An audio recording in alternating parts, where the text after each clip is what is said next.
G'day folks, Corey Hind. Inspired by a friend of mine, I'm going to start shooting some very short, actionable videos around marketing, which I think will help you. Now, today's is about SEO, which is my pet topic and the thing I mostly do.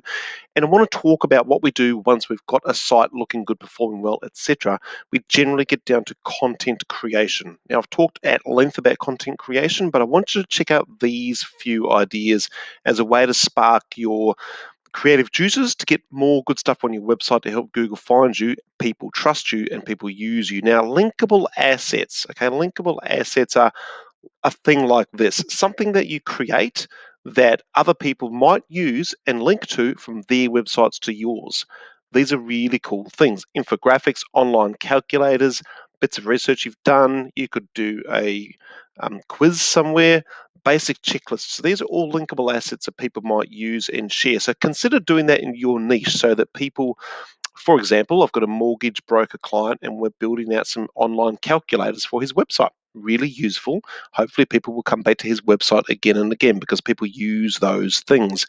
The next one, as we go down, is this is one of my favorite ideas, and it's an ultimate guide. Okay, so you can create a guide which is big and expansive and covers your topic really, really well, establishes you as an expert, but people might link to that as well. And if it's really good, you can go through that guide and pull apart bits of it to micro blog, which means LinkedIn posts, Google My Business posts, etc. So it's really useful to start thinking about what value can you add, how can you help people, how can you teach, how can you build that trust, and how can you do that in a content fashion. It used to just be blog posts that we would do and recommend and build out, which we still do. There's a great level of success you can achieve just using blog posts.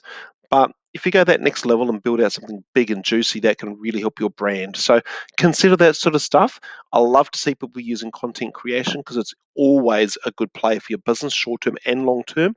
So yeah, if you have any questions about content creation and how to use that to boost your SEO, chuck a comment below and I'll answer it. Cheers. Bye for now.